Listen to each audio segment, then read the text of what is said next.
Nakalagay? Windshield sir, broken windshield. Sira bang windshield? Wala po, wala po. Hindi sir, at ito yung plaka yung ano niya. Ito. Chinek niya. Yung pa sabi sa akin. Plakang nakacheck dyan ah. Kino-question yung green plate. Oh. Tapos hindi na naman tama sa... Andit sir, mali din. Ano ba naman hepe yan? Ano yung nasa remark? Paki-check ko sino ang registered owner. Si... Company sir, RB sa inyo development. Company ano? Yes sir. Siya, driver ng company. Yes sir. Sa pagkakaalam mo hepe, yung plaka, problema ng driver o problema ng company? Registered owner sir, company. Very clear. Dumulog kay Colonel Busita ang isang truck driver dahil umano nahuli ito na may violation, faded o broken plate na hindi naman sana niya kasalanan. Dahil real talk mga idolo, dapat kasalanan ito na mismong may-ari o operator ng truck. Hindi dapat napipirwisyo ang isang driver dahil dito. Kaya ito ang inaksyonan ni Colonel Busita. Kaya tara, sabay-sabay nating panoorin ang pakikipag-usap ni Colonel Busita sa mismong hepe ng LTO. Pero bago yon, huwag nyo kalimutan mag-subscribe. Alright. Ikaw, ano nga ang problema mo? Sa plaka din po. Yung sa plaka sir. palitan. Anong... Sa yung... Ikaw ang driver. Kanino ang sasakyan? Sa company po. Ali kayo, pag-usapan natin. Po ka kapatid. Ang plaka ng Tinwila po. 10-wheeler mo, Green plate po po. green plate, Opo. Pero po nakaya-rehistro naman. nakariso. Opo. With respect sa iyo, paki-check nga. Ang truck, hindi sa'yo. Hindi po. Driver ka. Opo. At ang sinasabi, dapat yung green plate na palitan na. Sabi nung nanghuli po na ipa-replace daw po kasi hindi na daw po mabasa. Okay. Tapos may butas din. Nakita siya Okay, ng butas. naintindihan kita. Ang may problema, truck. Opo. Ang may-ari, boss niya. Ang hindi maganda na dapat itama, itong driver na kapareho niya, ang napiperwisyo. Opo. Na dapat, ang ginagawa ng LTO, titikitan siya, isusulat ang driver's license, yung detalye, permahan mo. Pero dapat hindi siya kumpiska ng lisensya. Anong purpose ng ticket? Nandun yung pangalan niya at detalye. Tapos pumirma siya. Siya ang lalabas na witness na yung pagkahuli sa truck, tama at totoo. Pero hindi siya dapat napiperwisyo, nakapareho nito. Di ba? Ay katulad niya, expired ngayon yung ticket niya. O hindi na siya pwedeng magmaneho. Eh hanap buhay mo yon. Sabi ko ma'am, nasa probinsya po yung truck. Paano po yun ma'am pag ilang linggo na ano? Hindi niya kayang utusan yung management. May problema rin sa LTO, yung availability ng Plaka. plate. Ay kung 1 month, 2 months, 3 months, hindi masettle dyan, eh di wala siyang hanap buhay. Hanap buhay. Nagdasal ka ba? Baka siguro pumunta nagdasal ka, no? Naggaganan lang po. Oo, kita mo. Nagganon lang siya. Sabi ni Lord, pumunta ka sa LTO, pupunta doon si Colonel Busita. Totoo lang sir, nakasakay na po ako sa motor eh. May nagsabing tao na sa akin na tawag mo kay Kong.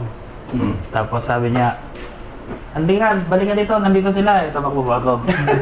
Palis na pala ito eh. Sir, yung puti. Ano hepe ang nakalagay? Windshield sir, broken windshield. Sira bang windshield? Wala po, wala po. Hindi sir, at ito yung plaka yung ano niya. Ito. Chinek niya.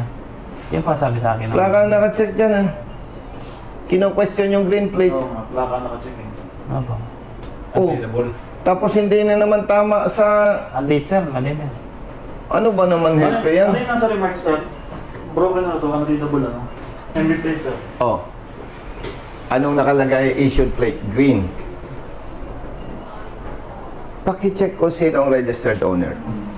Si...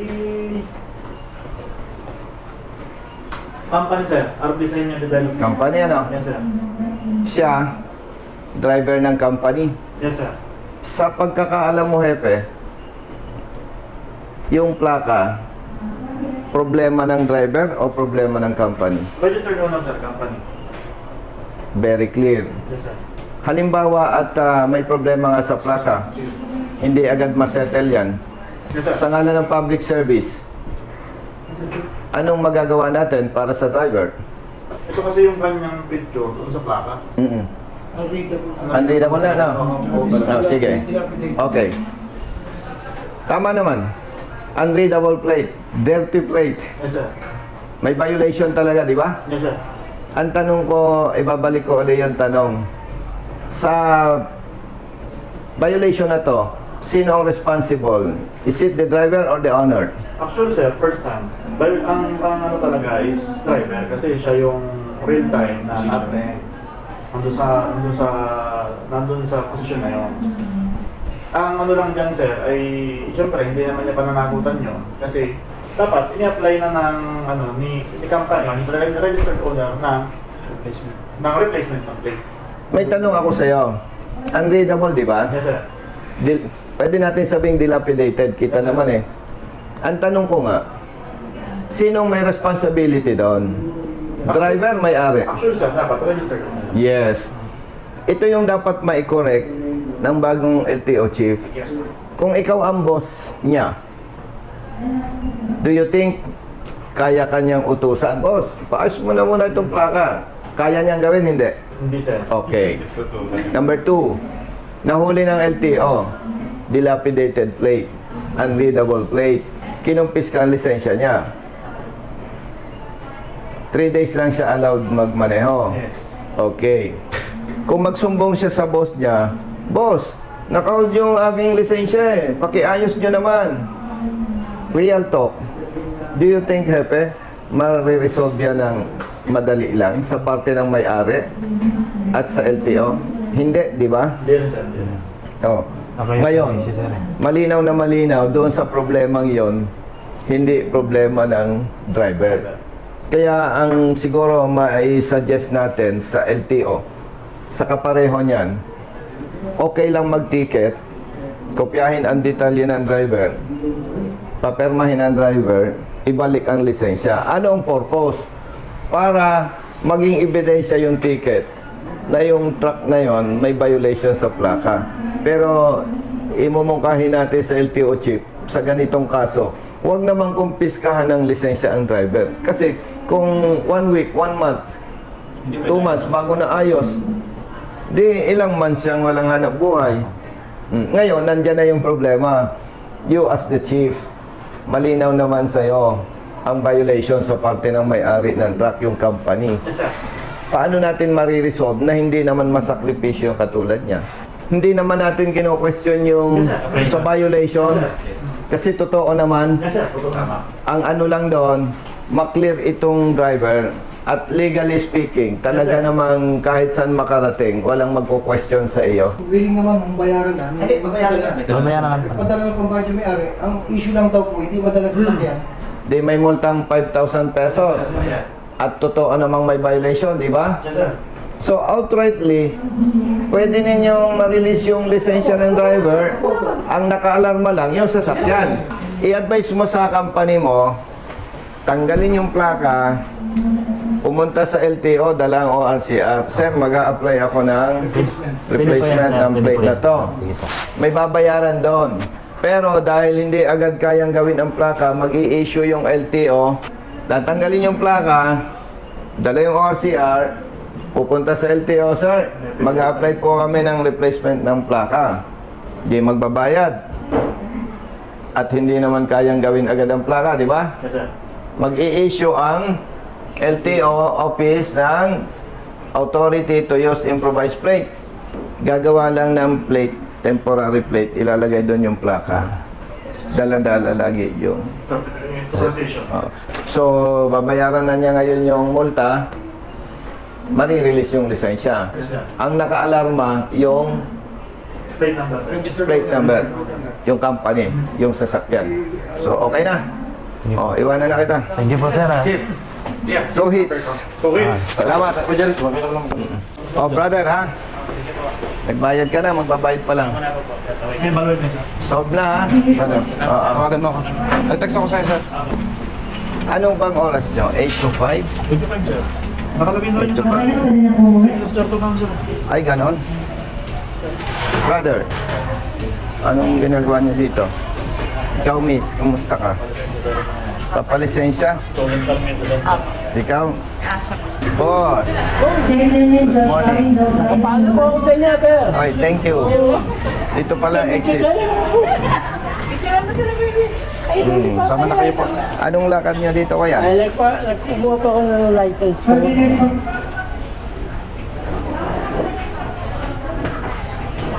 Magawin po kayo video siguro. Okay, thank you. Okay na po. Thank you. Hindi na ako kita kayo dito.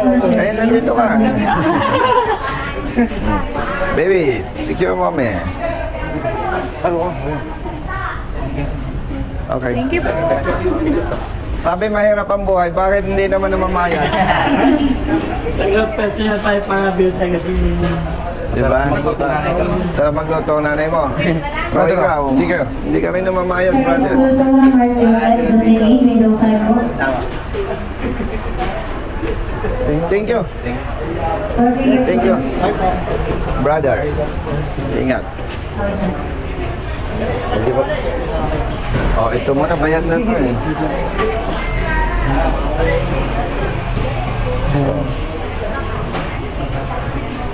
Thank you pa. Brother. Thank you. Hello.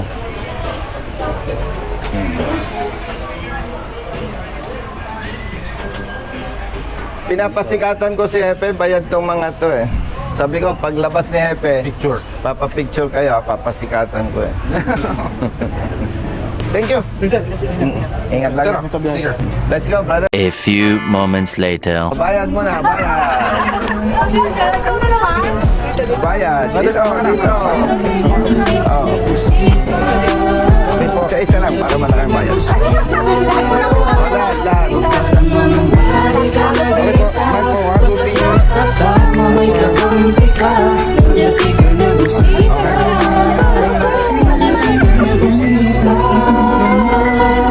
Bilat sa inyo May pasada ng kulay Pawis na gumuguhit sa misuring katawan Kadalasan sumisingit Pagod na raramdaman Ngit diretso sa kapilit Kumalaman ng tiyan Bawat daan ng masikip Pinipilit malusot Marinig lang ang lugar Na dapat kong puntahan Maihatid ng pagkain Serbisyong nakalaan Para sa mga tao Kailangan kong pagsilbihan Napili kong hanang buhay Makipagsapalaran Magdamag man sa daan Puyat man ay tatatagan Para sa pamilya ko Nilaan mo na karapatan Handa kong gawin lahat Mabuhay lang ng marangal Kahit pa may sandaling Tila ba natatapakan ng karapatan Sa tuwing minsan ay nararanasan Di patas na pagtingin Ng ilang nanunungkulan Mga taong abusado sa kimsa kapangyarihan Di ka nag-iisa Basta't nasa tama may nakamit ka Diyan si Colonel Busita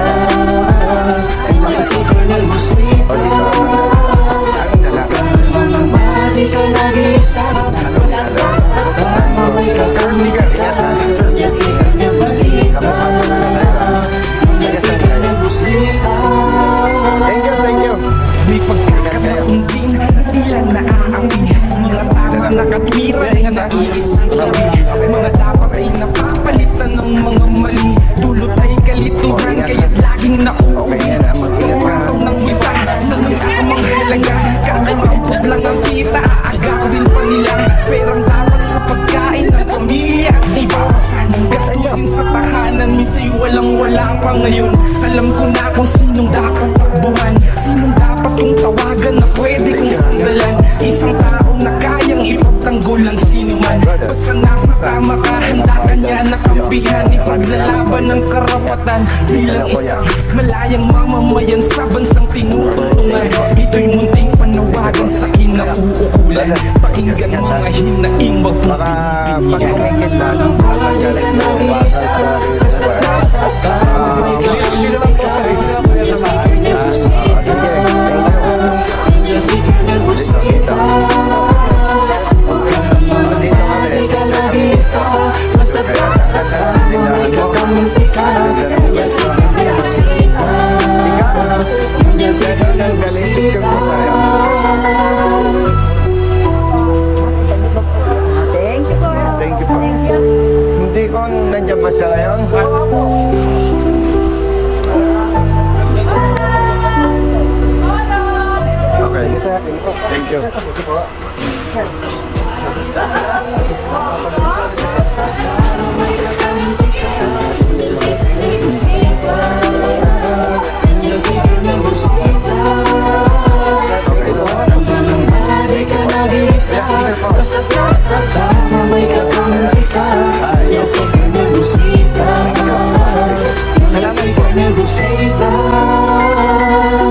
Bilat sa init, minsay basa din ng ulan.